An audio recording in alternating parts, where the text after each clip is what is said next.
Ngusuje nkwifuriza amahoro n'imigisha biva ku mwami wacu Yesu Kristo, we tubana umunsi ku munsi ku muyoboro wacu wa Ben Kwizera TV, kandi ndagushimiye cyane we ubana natwe ukatwereka ko turi kumwe amanywa na nijoro, ndetse ugashyigikira ibikorwa byacu kugira ngo bigume gutera imbere.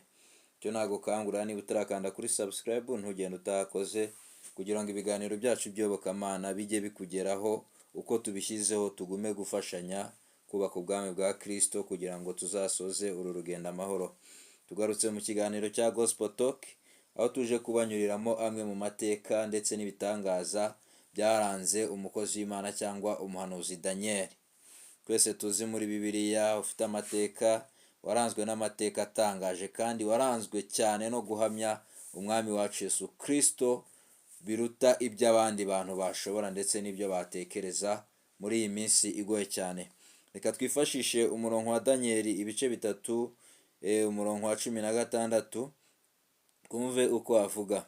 Aravuga ngo Saduraka na Meshaki na Bedenego basubiza umwami bati Nebukadinezari, nta mpamvu ituma tugusubiza iryo jambo niba ari byo.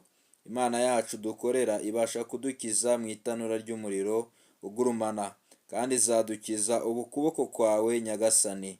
Ariko naho itadukiza Nyagasani, umenye ko tutari bukorere imana zawe habe no kuramya icyo gishushanyo cy'izahabu. Ayo rero ni amateka akomeye cyane yaranze guhamya gukomeye ndetse no kwizera gukomeye k'umukozi w'Imana, k'umugaragu w'Imana, umuhanuzi w'Imana Daniel ndetse n'abagenzi be Meshaki na Saduraka na Meshaki na Bedenego bari bafatanyije urugendo rwo kwizera. Tugiye kugaruka rero muri bimwe mu bitangaza byagiye biranga uyu muhanzi, ni na bimwe Imana yagiye imukoresha, imirimo n'ibitangaza byose Imana yagiye imukoresha, nibyo tugiye kubanyuriramo muri iki kiganiro kigiye gufata iminota mikeya. Turahera ku ngingo ya mbere twabateguriye ndetse dusoza iya nyuma, kandi ya nyuma niyo y'ingenzi ku mukristo ufite urugendo rugana mu ijuru. Niyo mpamvu ngushishikariza gutanga iki kiganiro ukagisoza kugira ngo bikugirire akamaro. Imirimo 15 n'ibitangaza Imana yakoresheje Daniel. Umurimo wa mbere twabateguriye ni ukwigomwa ibyo mu ngoro y'umwami. Daniel wa mbere handitse ngo Daniel yanze kurya ibyo umwami yateguye kugira ngo atanduzwa. Imana imuha ubwenge n'ubwiza kuruta abandi. Imitangaza cyangwa umurimo wa kabiri Imana yamukoresheje ukomeye cyane ni uguhishurirwa ibanga ry'inzozi z'umwami Nebukadinezari. Daniel 2. Imana yamweretse inzozi z'umwami n'ubusobanuro bwazo, bimutuma umwami aguma kumwizera ndetse no kumuzamura mu igarade ndetse no kuguma kumuha icyubahiro. Icya gatatu ni ukuba umuntu wizerwa no mu mahanga y'ubunyage cyangwa mu mahanga y'ahantu hatari iwabo muri mu kinyarwanda cyoroshye.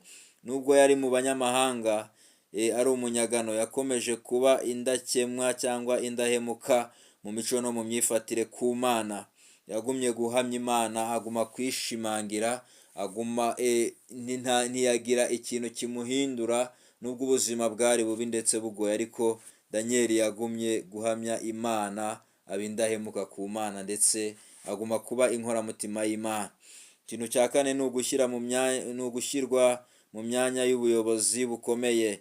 Daniel 2 ibice 48. Nyuma yo gusobanurira umwami Nebukadinezari inzozi, Daniel yagizwe umuyobozi ukomeye i Babuloni. Mbese Nebukadinezari muri makeya ni ibindi bintu, ni ishimwe yari agiye kumuhereza kugira ngo Imana igume imukoreshe ibindi bintu, kuko yaramubonye nk'umusore w'igitangaza, yaramubonye nk'umusore udasanzwe, aguma kumuzamura mu maranka ndetse no mu magarade, ariko abifashijwemo no kwizera Imana. Ikintu cya gatanu cyaranze umuhanuzi Daniel ndetse n'ibitangaza ni ugusenga kenshi nta gutinya amategeko y'abantu. Yakomezaga gusenga nubwo byari bibujijwe.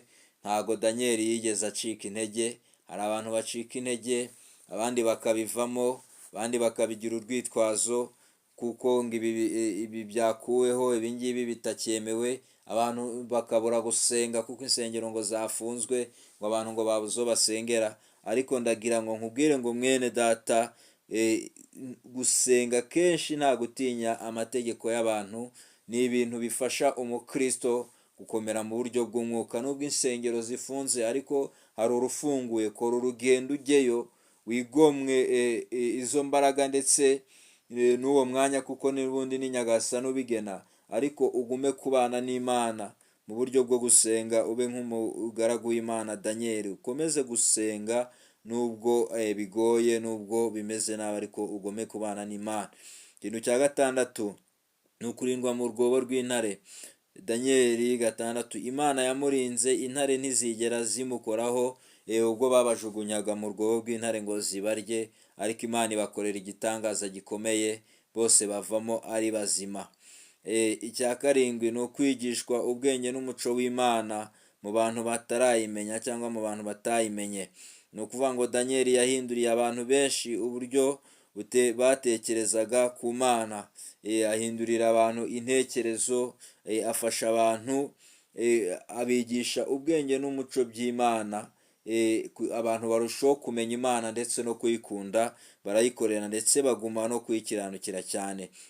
Icya munani ni ugusobanura inzozi zitandukanye, harimo inzozi z'umwami n'iy'ubukungu bw'ingoma, uko igihugu kizagenda gitera imbere no kwaguka, ndetse anasobanura Nebukadinezari nyine uko agomba kwitwara kugira ngo ibyo bihe azabicemo ameze neza, akomeye. Icya cyenda cyangwa ikindi kintu twabateguriye ni uguhishurirwa ibyerekeye imperuka n'iminsi ya nyuma. Daniel niwe wenyine wabashije guhishurirwa iby'imperuka ndetse n'iminsi ya nyuma, abasha kuburira abantu uko bizagenda, uko ubuzima buzahinduka, uko ibintu bizaba bikomeye, kugira ngo abantu barusheho gukomera ndetse no kuguma kuba bugufi bw'Imana.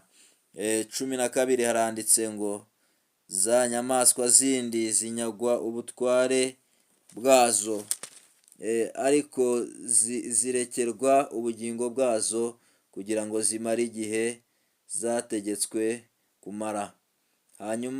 Hanyuma nkitegereza ibyo neretswe nijoro, mbona haje usa n'umwana w'umuntu aziye mu bicu byo mu ijuru, aza umujyo umwe, asanga wa mukuru nyir'ibihe byose, bamumugeza imbere, nuko ahabwa ubutware n'icyubahiro n'ubwami, kugira ngo abantu b'amoko yose y'indimi zitari zimwe bajye bamukorera. Ubutware bwe ni ubutware bw'iteka ryose butazashira, kandi ubwami bwe ni ubwami butazakurwaho. Ibyo ni bimwe mu mahishurirwa Daniel yagiye yerekwa, abasha kuguma gufasha abantu kumenya iby'iminsi n'ibihe. Imana yamweretse amahishurirwa aremereye cyane ku hazaza h'isi, abasha gucira abantu ku mayange ndetse no kuvungurira abantu ku cyerekezo isi iri kuganamo. Ikintu cya 10 Imana yakoresheje Daniel ndetse n'ibitangaza yamukoresheje ni uguhabwa izina rishya, ariko ntarishyire imbere y'Imana. Yahamagajwe Beluteshazari, ariko yakomeje kwiyitirira izina rye ry'ivugabutumwa, aguma kwitwa Daniel aho kwitwa andi mazina mashya bari bamuhimbye cyangwa bari bamuhaye.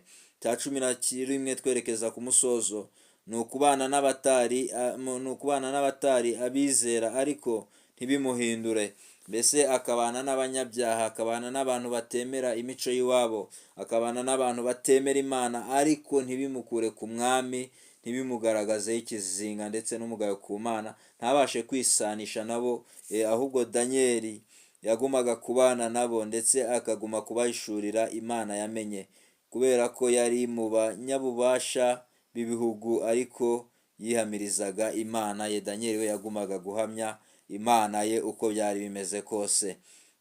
Cya 12 ni ukwihanganira ibigeragezo biremereye. Yahuye n'iterabwoba, ibihano n'iterwa ry'isoni, ariko agumya kwizera. Daniel yagumeje kwizera, aguma gusaba imbaraga Imana zo kwizera, kugira ngo agume ahamye uwo yamenye, kandi agume yereke abantu ko kwizera Yesu Kristo ari byo byonyine byabasha kuba batura mu bubata bw'ibyaha. Ikindi kintu ni ukuba urugero rw'abantu b'intege nkeya. Abandi benshi bamwigiragaho kwizera, isengesho ndetse n'ubudahemuka. Yabaye urugero rw'abantu bacitse intege. Daniel nawe yagukomeza muri iyi minsi, kuko ibyo waciyemo ntago biremereye kurusha ibyo Daniel yaciyemo. Intambara uri kurwana ziruta izo Daniel yarwanye cyane, ariko yagumye kuba urugero rw'umuntu wo kwizerwa, cyangwa rw'umuntu udacika intege akaguma kunamba ku Mana. Byaba bimeze nabi akanamba ku Mana, byaba ari akazuyaza akanamba ku Mana, ndetse byaba ari na byiza akaguma kunamba ku Mana. Daniel ntiyigeze ahemukira Imana, cyangwa ngo ayisebye, cyangwa ngo agaragareho ikigero n'ikizinga mu maso y'Imana. Icya 14 ni ugusenga ashengurwa umutima, asabira ubwoko bw'Imana. Daniel 9 yasengaga cyane asabira ubwoko bwe imbabazi ndetse n'amahoro. Yariraga ubwoko bw'Imana, akaririra umurimo w'Imana ndetse n'ibintu byose bitari bimeze neza. Daniel yagumaga gusenga ataka, abwira Imana ngo igire icyo ikora. Ikintu cya 15 gihagarariye ibindi byose twari twabateguriye ni ukuba intumwa y'amahishurirwa. Daniel yabaye intumwa y'amahishurirwa menshi cyane dusanga mu gitabo cya Daniel. Imana yamuhaye ubumenyi buhambaye ku birebana n'igihe kizaza. Ibyo bintu byose Imana yagiye ibimuhishurira kandi ibigasohora. Niyo mpamvu mwene data dusoza ikiganiro nagira ngo nkubwire ngo Daniel ni urugero rukomeye rw'umuntu wakomeje kuba indahemuka mu bihe bikomeye, kandi Imana yakomeje kumwishuriramo ndetse inamuhishuriramo ibintu bikomeye cyane. Nawe rero naringize ngo nkwifurize kuba nka Daniel, ujye uhamya Imana uko byaba bimeze kose, uko intambara zaba zimeze kose, nubwo bishinyitse ariko ntibishikura, nubwo urugamba rukomeye ariko uturwanirira ni umuremyi, uturwanirira ari hejuru y'izo mbaraga zose. Imana igume kubaha amahoro rero, igume kubaha imigisha, kandi igume kubagura muri byose, igume kubaha impera z'umwaka nziza, kandi n'umwaka 2026 uzababera umwaka w'imigisha, guhirwa no kugirirwa neza n'Imana. Nibyo tubifurije. Imana y'amahoro ibanezeze cyane.